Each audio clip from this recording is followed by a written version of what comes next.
Look, I'm not trying to make this harder than it already is. I just need you to hear me out. I'm listening. Take your time. I didn't come out here looking for trouble. Then let's keep it that way. The water was 50 degrees. Cold enough to steal your breath. Cold enough to shut down your muscles in seconds.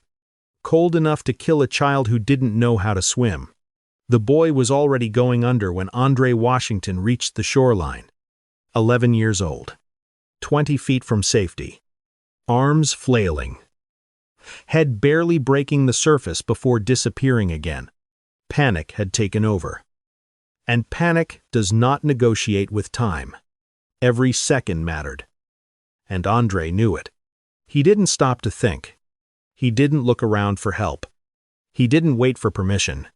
He kicked off his shoes while running, tore off his jacket, and dove straight into the freezing lake. The cold hit like knives. His chest locked up. His lungs tried to force air out in ragged gasps. But training overruled shock. 12 years in the United States Army. 4 combat deployments. He had moved toward danger before. And his body remembered how. Andre fought the water. Fought the cold. Fought his own muscles as they began to stiffen. He reached the boy just as the child slipped beneath the surface again. Grabbed him. Pulled him up. And turned back toward shore. The boy was limp. Unconscious. His body already surrendering. Andre dragged him onto the grass and dropped to his knees. No pulse at first. No breathing. Without hesitation, he began CPR. 30 compressions. 2 breaths. Again. His hands moved with precision learned in war zones. On helicopters. On firehouse floors, where lives were decided in moments. Seconds stretched. Then the boy coughed.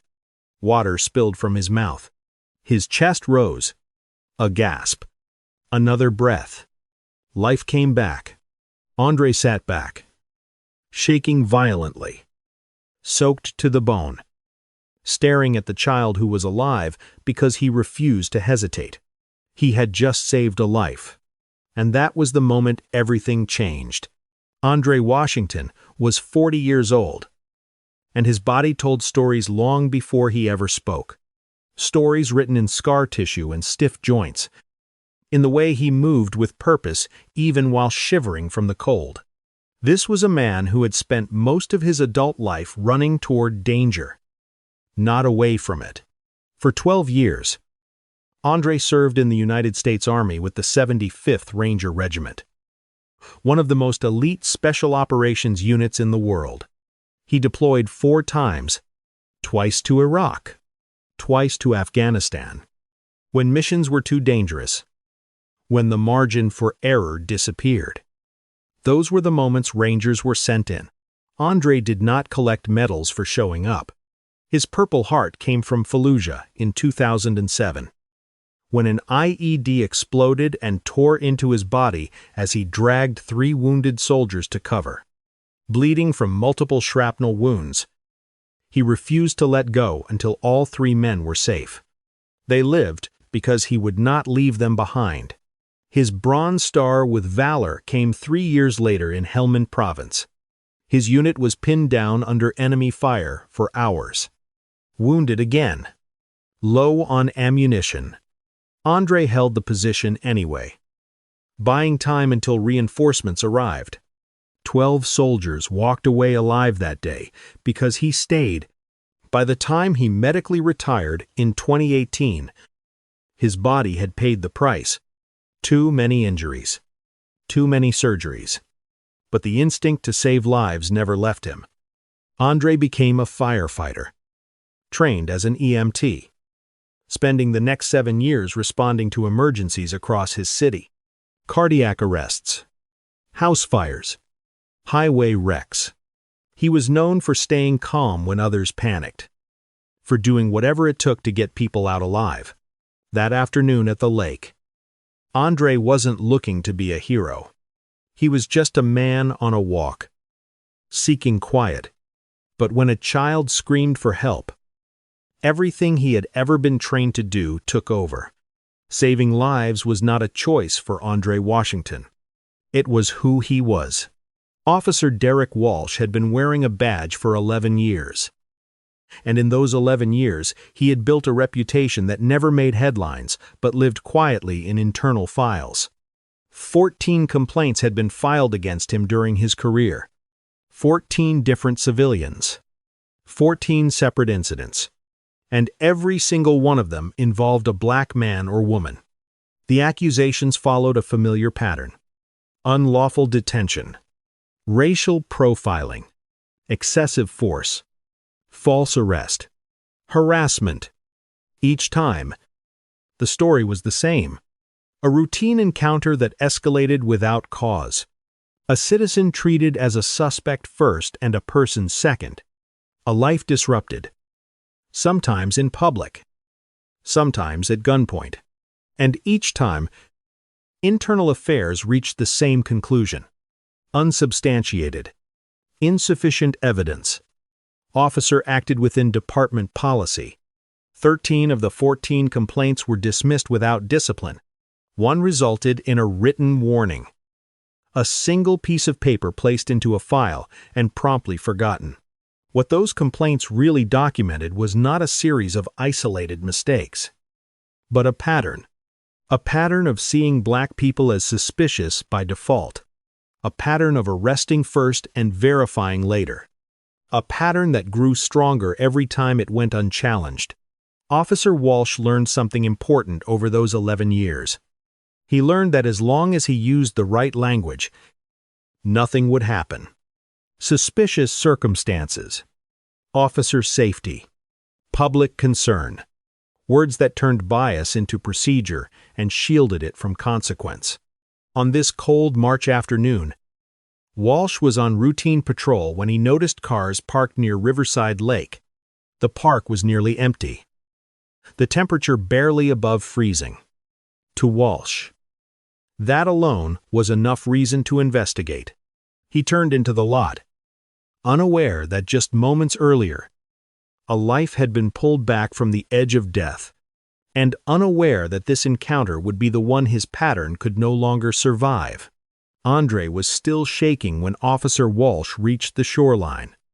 His clothes were soaked through, clinging to his body as the wind cut into him like blades. His hands trembled uncontrollably. His teeth chattered. And every instinct in him said the same thing: get warm. Now, the boy lay on the grass a few feet away, breathing, alive, his chest rising and falling in uneven but steady breaths. His friend stood nearby, crying openly. Relief and shock tangled together. To anyone watching, the scene was unmistakable. A rescue. A miracle. A life saved. Walsh did not see that. What he saw was a black man on his knees beside a white child in a mostly deserted park. Physical contact. Emotional distress. No immediate explanation that fit the narrative already forming in his mind. He did not ask if the child was okay.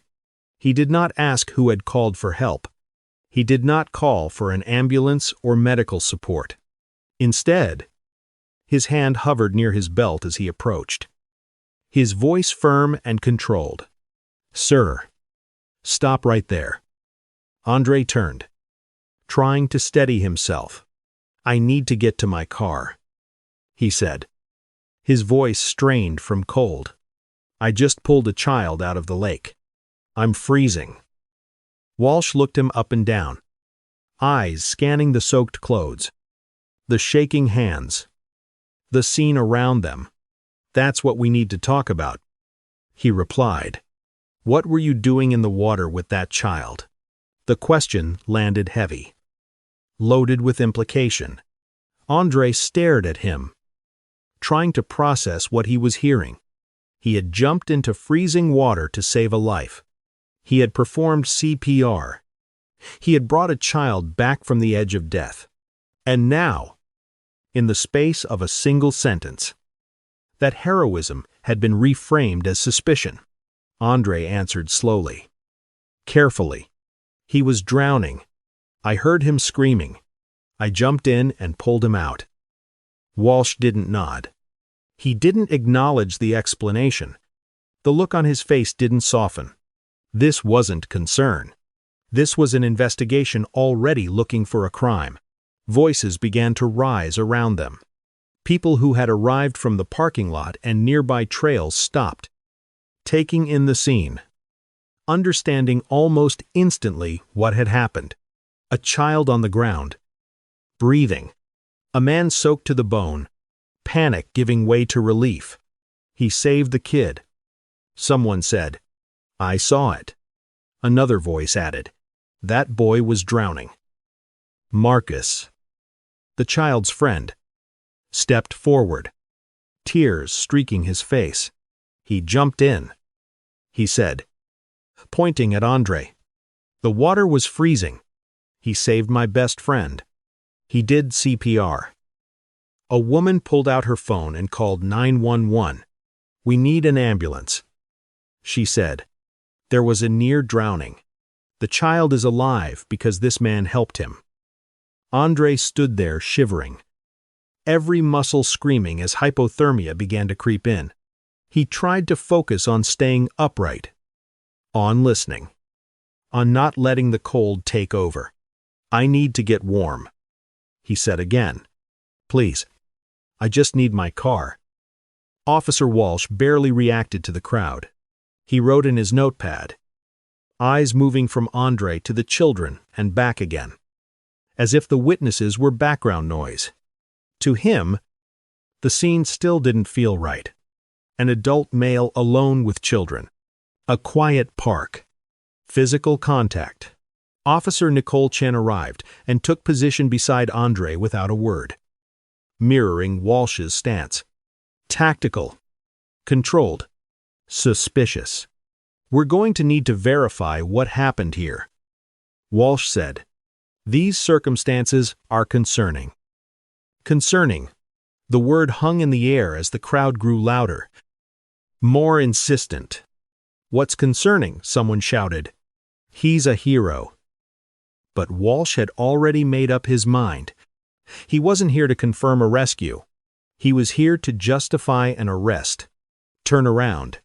Hands behind your back. For a moment, Andre thought he had misheard. The words didn't fit the reality of what had just happened. He had pulled a child from freezing water. He had performed CPR. He had saved a life. Detained for what Andre asked. His voice unsteady. Teeth chattering uncontrollably. Suspicious contact with a minor. Officer Walsh replied, "Possible assault." The word assault cut through the cold, harder than the wind. Andre stared at him in disbelief. "I performed CPR," he said. "That child wasn't breathing. I saved his life." Walsh didn't respond. He stepped closer, closing the distance with practiced efficiency. Officer Chen reached for Andre's arm. Her grip firm, procedural, unyielding. Cold metal snapped around Andre's wrists. The cuffs bit into his skin as his hands were pulled behind his back. His body shook violently. Not just from the cold now, but from shock. He could feel his strength draining, his balance faltering. And still no one offered him a jacket, a blanket, or warmth. Marcus screamed. He didn't do anything wrong. He saved Owen. The crowd erupted. "This is wrong. Are you serious? He's a hero." Walsh raised his voice and began reading rights as if this were routine, as if the scene in front of him weren't extraordinary. Andre barely heard the words. His vision tunneled. His breathing came shallow and fast. Standing there in handcuffs, soaked and shaking, Andre understood something with brutal clarity. This was no misunderstanding. This wasn't about facts or safety or procedure. This was about a decision that had already been made the moment Officer Walsh saw him. A decorated combat veteran, a firefighter, a rescuer, arrested in public for saving a child's life.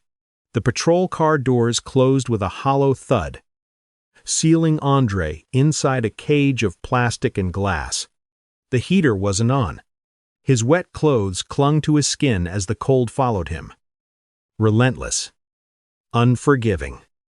His wrists burned where the handcuffs cut in, and every breath felt heavier than the last.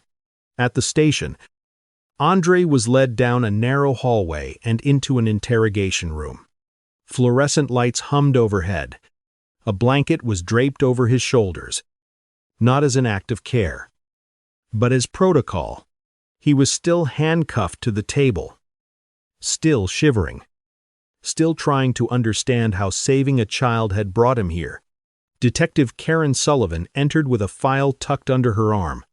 She had been on the force for 15 years. She had read hundreds of reports like the one in her hand. Black male, white child, deserted park, suspicious circumstances. The language was familiar. Mr. Washington, she said, taking a seat across from him. I need you to tell me what happened at the lake today. Andre met her gaze, his voice steady despite the tremor in his body. A child was drowning. I jumped into the water and pulled him out. He wasn't breathing. So I performed CPR until he started breathing again. That's what happened. In another room, Marcus Hayes sat beside his parents, legs dangling from a chair too tall for him. His eyes were red. His voice small but clear as he spoke to a detective and a child advocate. He jumped in right away. Marcus said, the water was really cold. Owen was going under. He saved him. Back in the interrogation room, Detective Sullivan flipped a page. Had you ever met these children before today? No. Andre said without hesitation. I'd never seen them before. I heard screaming, and I ran toward it. The truth was simple. It always had been. But outside that room, simplicity had never been enough to stop a system that had already decided who Andre was supposed to be. Detective Sullivan paused as an officer knocked softly on the interrogation room door and leaned in to whisper something she hadn't been expecting. Her expression shifted, just slightly, before she nodded and stepped out into the hallway. Andre watched the door close, alone again with the hum of the lights and the weight of disbelief. Minutes passed. When Sullivan returned, her tone had changed. The child you rescued is at the hospital, she said. He's stable. Doctors say he would not have survived without immediate intervention. Andre closed his eyes.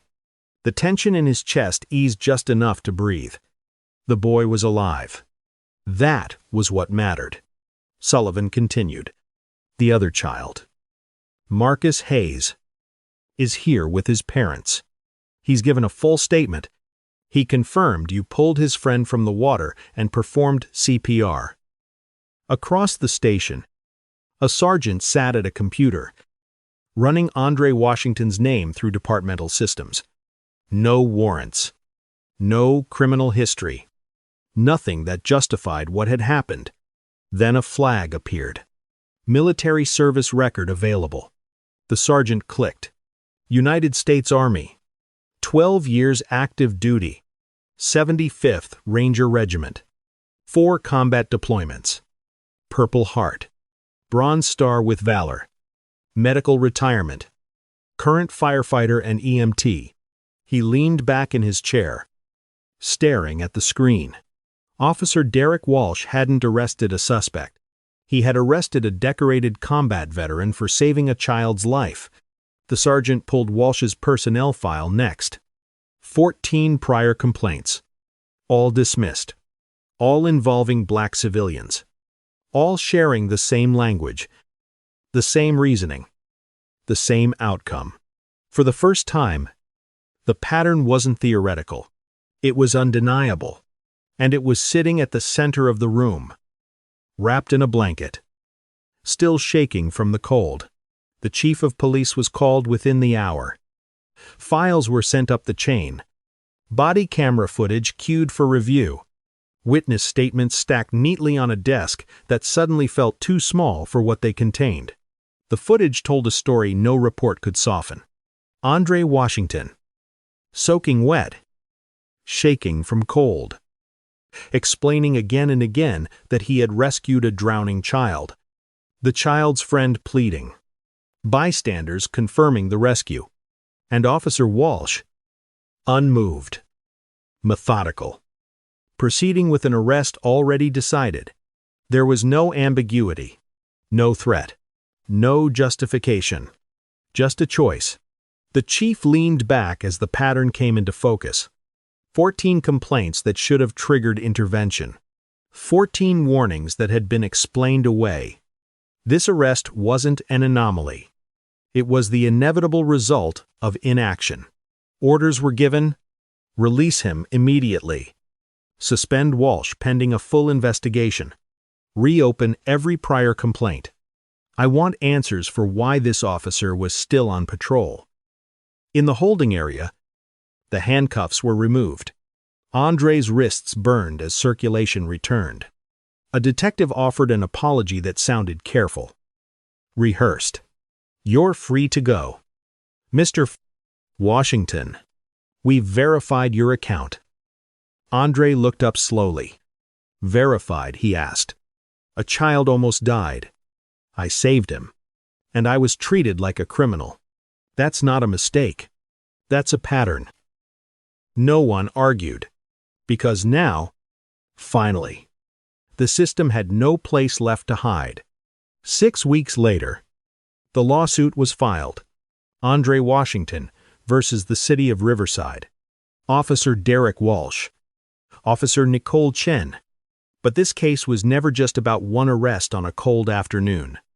It was about what that arrest exposed. Andre's legal team did what the department had failed to do for more than a decade. They laid every complaint side by side. 14 civilians. 14 encounters. One officer, the same language repeated again and again, as if copied from a template. Suspicious circumstances. Officer safety. Probable cause later dismissed. Charges dropped. Complaints closed. Witnesses from the past came forward. The bus driver arrested at his own stop. The professor detained in his office. The coach handcuffed at the school where he worked. Stories different in detail. Identical in outcome. The city tried to defend the case at first. But the body camera footage, the child's testimony, Andre's military and firefighter records, and the unmistakable pattern made that impossible. This wasn't a dispute over facts. It was a failure of oversight. Negotiations dragged on for months. But the end was inevitable. The city settled for $7. Wit million. Not because Andre had exaggerated his harm, but because the evidence showed the harm was systemic. The price wasn't just compensation.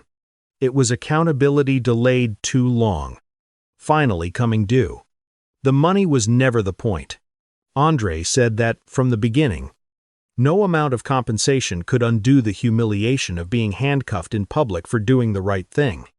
No settlement could erase the moment he realized that saving a child's life was not enough to protect him from suspicion. Officer Derek Walsh was terminated. His law enforcement certification was revoked. He would never wear a badge again. The 14 complaints once dismissed were reopened, and several were sustained. The pattern was finally acknowledged, officially documented. No longer something the department could explain away. Internal affairs officers who had closed those cases were reviewed. Policies were rewritten. Early warning systems were promised. Training sessions were scheduled. But Andre understood something the system struggled to admit. None of this would have happened if he were not who he was. If he didn't have a Purple Heart, if he wasn't a firefighter, if a child hadn't lived to tell the truth, I shouldn't need medals for my word to matter. Andre said later, I shouldn't need a uniform for my humanity to be recognized. That was the real cost of what happened. The realization that basic dignity was conditional. and that heroism itself could still be treated as a threat. Andre Washington jumped into freezing water and saved a child's life. He did what any hero would do, what his entire life had trained him to do. For that act of pure courage, he was handcuffed, interrogated, and treated like a criminal. This story is not about one bad decision made on a cold afternoon. It is about what happens when patterns are ignored, when complaints are dismissed, and when bias is allowed to hide behind procedure. 14 warnings were not enough to stop Officer Derek Walsh. It took a near tragedy, a living child, and an undeniable hero to finally force accountability. Andre's case proves something uncomfortable. In America, even saving a life does not guarantee justice. Even a Purple Heart does not guarantee trust. For some people, innocence must be proven again and again, while suspicion comes automatically. But it also proves something else. Patterns can be exposed. Silence can be broken. Systems can be forced to change when the truth is documented and pushed into the light. So, the question remains, how many complaints should be enough? How many lives disrupted before action is taken? And how many heroes will be treated like criminals before the system finally learns to see them as human first? Because courage should never be punished, and justice should never depend on medals. Thank you for watching.